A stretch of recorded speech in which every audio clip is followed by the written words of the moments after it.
हरे कृष्णा, राधे राधे। सभी भक्तों को सादर प्रणाम। भक्तों, आज की इस वीडियो में हम अमावस्या की कथा श्रवण करेंगे। अमावस्या को पितरों का दिन माना जाता है और शास्त्रों के अनुसार अमावस्या के दिन पितरों का तर्पण किया जाता है।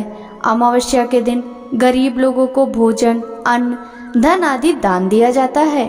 ऐसा करने से आपके पितरों की शांति मिलती है और इसके साथ ही भाद्रपद माह की अमावस्या तिथि की कथा सुनने से भी आपको पितृ ऋण से मुक्ति मिलती है। तो भक्तों, आइए ऐसे में भाद्रपद अमावस्या की कथा श्रवण करते हैं। एक गांव में एक ब्राह्मण और एक ब्राह्मणी रहते थे। वे दोनों भगवान के भक्त थे। उनके घर में सब कुछ था, लेकिन उनके कोई संतान नहीं थी और वे दोनों संतान न होने से बहुत दुखी रहते थे।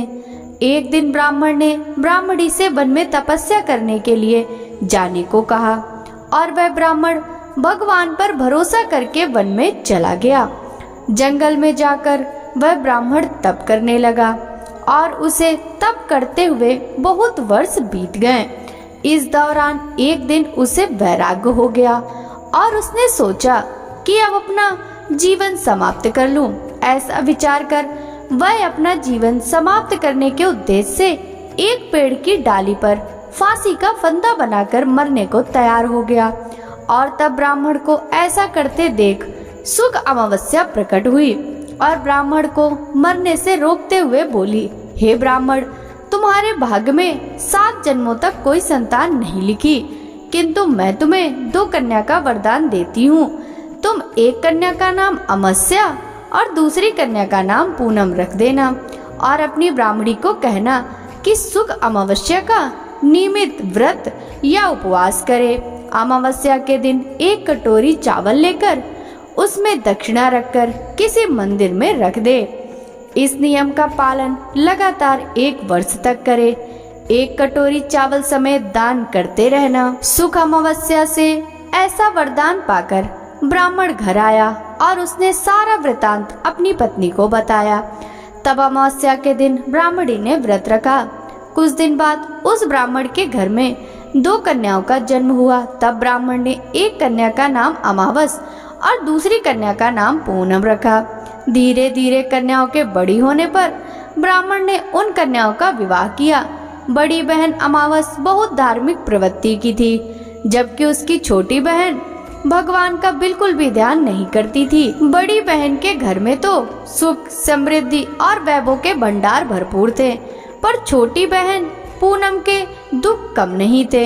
जब बड़ी बहन अमावस को छोटी बहन के बारे में सब मालूम हुआ कि उसकी बहन दुखी है, तब अमावस्या गाड़ी में सामान भरकर छोटी बहन के घर गई और कहा कि छोटी बहन, पूनम सुख अमावस का व्रत तुम भी करो और पूजा करके उपवास करो। ऐसा करने से तुम्हारे घर में सुख, समृद्धि का भंडार भर जाएगा। 1 वर्ष तक चावल का कटोरा भरकर दक्षिणा समेत दान करो। पूनम ने ऐसा ही किया तो कुछ दिन बाद उसके भी घर में धन, धान और संतान की वृद्धि होने लगी। इस प्रकार जो भी सुख अमावस्या का व्रत विधि पूर्वक करता है, उसके घर में भंडार सुख अमावस की कृपा से भर जाता है।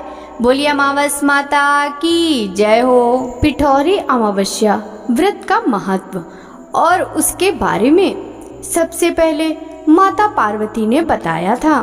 उन्होंने स्वर्गलोक के देव राजा इंद्र की पत्नी को इसके बारे में बताया था। माता पार्वती ने बताया था कि इस व्रत के रखने से जीवन में बच्चों को सुख समृद्धि मिलती है, वे बहादुर बनते हैं। यह व्रत शादीशुदा औरतें, विशेषकर जिनके बच्चे होते हैं, वे माँ ये व्रत रखती हैं। व्रत के दिन सुबह जल्दी उठकर पवित्र नदी में स्नान किया जाता है, फिर सूर्य को जल चढ़ाया जाता है। रोज की तरह पूजा भी की जाती है। अमावस्या को पितरों का दिन कहा जाता है, इसलिए इस दिन पिंडदान एवं तर्पण अवश्य करें। गरीबों तथा जरूरतमंदों को अन्न का दान, छाता, शॉल, चप्पल का दान करें। हो सके तो पूरी, सब्जी, हलवा को बनाकर गरीबों तथा मुख्य रूप से बच्चों को खिलाएं।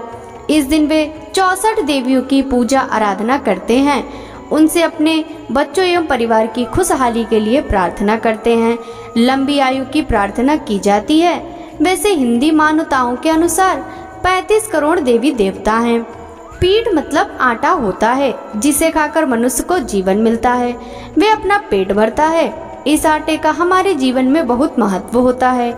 इसी आटे से 64 देवियों की प्रतिमा बनाई जाती है और फिर उसकी पूजा की जाती है। इन्हें अपनी इच्छा अनुसार छोटा बड़ा बना सकते हैं। इन्हें चाहे तो रंग भी सकते हैं और वस्त्र भी पहना सकते हैं। कुछ क्षेत्रों में देवी दुर्गा को योगिनी के रूप में पूजा की जाती है, इसलिए हर एक पीठ एक योगिनी को दर्शाता है। इस तरह 64 योगिनी हैं जिनकी पूजा की जाती है। इन सभी 64 देवी की प्रतिमाओं को एक साथ एक जगह किसी चौकी या पटे पर रखा जाता है। जेवर पहनाने के लिए बेसन को गूंथकर आटा तैयार करें।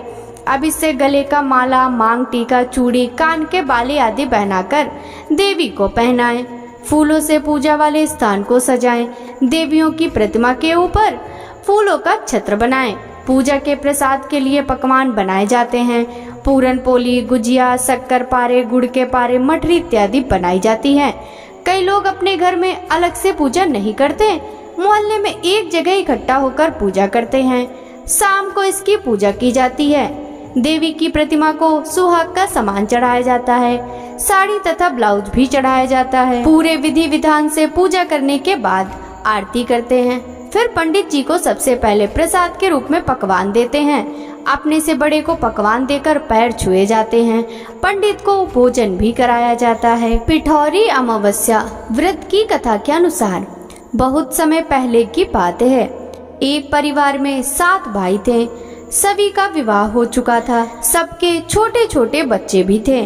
परिवार की सलामती के लिए 7 भाइयों की पत्नी पिठौरी अमावस्या का व्रत रखना चाहती थी, लेकिन जब पहले साल बड़े भाई की पत्नी ने व्रत रखा तो उनके बेटे की मृत्यु हो गई। दूसरे साल फिर एक और बेटे की मृत्यु हो गई। 7वें साल भी ऐसा ही हुआ। तब बड़े भाई की पत्नी ने इस बार अपने मृत पुत्र का शव कहीं छिपा दिया। गांव की कुल देवी माँ पोलेरम्मा उस समय गांव के लोगों की रक्षा के लिए पहरा दे रही थी। उन्होंने जब इस दुखी माँ को देखा तो वजह जाननी चाहिए। तब बड़े भाई की पत्नी ने सारा किस्सा देवी पोलेरम्मा को सुनाया तो देवी को उस पर दया आ गई। देवी पोलेरम्मा ने उस दुखी माँ से कहा कि वह उन सभी स्थानों पर हल्दी छिड़क दे जहाँ जहाँ उनके बेटे का अंतिम संस्कार हुआ। तब बड़े भाई की पत्नी ने ऐसा ही किया। जब वह घर लौटी तो 7 पुत्रों को जीवित देखकर उसकी खुशी का ठिकाना रहा। तभी से उस गांव की हर माता अपने संतान की लंबी उम्र की कामना से पिठौरी अमावस्या का व्रत रखने लगी। आज के दिन से यह कथा सुनी और पढ़ी जाने लगी। उत्तर भारत में यह पर्व पिठौरी अमावस्या के नाम से दुर्गा की आराधना करके मनाया जाता है। वहीं दक्षिण भारत में यह त्योहार पोलाला अमावस्या के रूप में पोलेरम्मा, जिन्हें माँ दुर्गा का ही एक रूप माना जाता है, उनकी पूजा अर्चना के साथ मनाने की परंपरा है। बोलिए पोलेरम्मा माता की जय हो, माता दुर्गा की जय हो। भाद्रपद कृष्ण अमावस्या को कुशोत्पाटनी अमावस्या कहा जाता है। इस दिन वर्ष भर के लिए पुरोहित नदी, पोखर, जलाशय आदि में कुसा घास एकत्रित कर घर में रखते हैं। कुसा घास का प्रयोग कर्मकांड कराने में किया जाता है। कुशोत्पाटनी अमावस्या मुख्यतः पूर्वाह्न में मानी जाती है। कुशोत्पाटनी अमावस्या को कुशाग्रहणी अमावस्या के नाम से भी जाना जाता है। कुशाग्रहणी अमावस्या का महत्व, ऐसी मान्यता है कि इस दिन कुसा नामक घास को उखाड़ने से ये वर्ष भर कार्य करती है तथा पूजा पाठ इत्यादि शुभ कार्यों में आचमन में ये जाप आदि करने के लिए कुसा इसी अमावस्या के दिन उखाड़ कर लाई जाती है। हिंदू धर्म में कुश के बिना किसी भी पूजा को सफल नहीं माना जाता, इसलिए इसे कुशग्रहणी या कुशोत्पाटनी अमावस्या भी कहा जाता है। यदि भाद्रपद माह में सोमवती अमावस्या पड़े तो इस कुशा का उपयोग 12 सालों तक किया जाता है। किसी भी पूजन के अवसर पर पुरोहित यजमान को अनामिका उंगली में कुश की बनी पवित्री पहनाते हैं। इसलिए वर्ष भर उपयोग के लिए कुश ग्रहणी अमावस्या के दिन कुशा एकत्र करके रख लेनी चाहिए। भक्तों, कुशा उत्पत्ति की कथा श्रवण करेंगे। पौराणिक मान्यताओं के अनुसार एक समय हिरण्यकश्यप के भाई हिरण्याक्ष ने धरती का अपहरण कर लिया। हिरण्याक्ष पृथ्वी को पाताल लोक ले गया। राक्षस राज इतना शक्तिशाली था कि उसका कोई विरोध तक ना कर सका।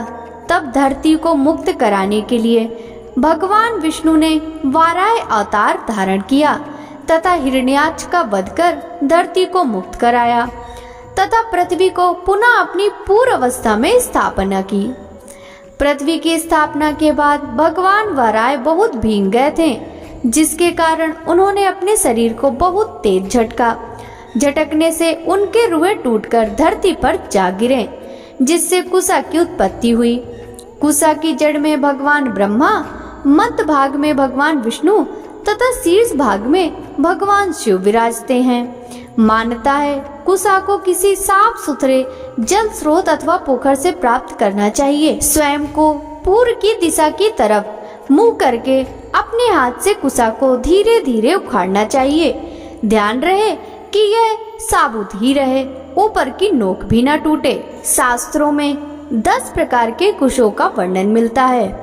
कुशा काशा यवा दूर्वा उशीराच सदुंक कहा, गोधुमा ब्राह्म्यो मौंजा 10 दर्भा शवल्वजा। इनमें से जो भी कुश इस तिथि को मिल जाए वही ग्रहण कर लेना चाहिए। जिस कुश में पत्ती हो, आगे का भाग कटा ना हो और हरा हो, वह देव तथा पितृ दोनों कार्यों के लिए उपयुक्त होता है। कुश निकालने के लिए इस तिथि को सूर्योदय के समय उपयुक्त स्थान पर जाकर पूर्व या उत्तराभिमुख बैठकर यह मंत्र पढ़ें और दाहिने हाथ से एक बार में कुशा उखाड़े। विरंचिना सहोपत्ना परमेष्टिना सर्गजा नुद सर्वाणि पापानि दर्भ स्वस्ति करो भवः।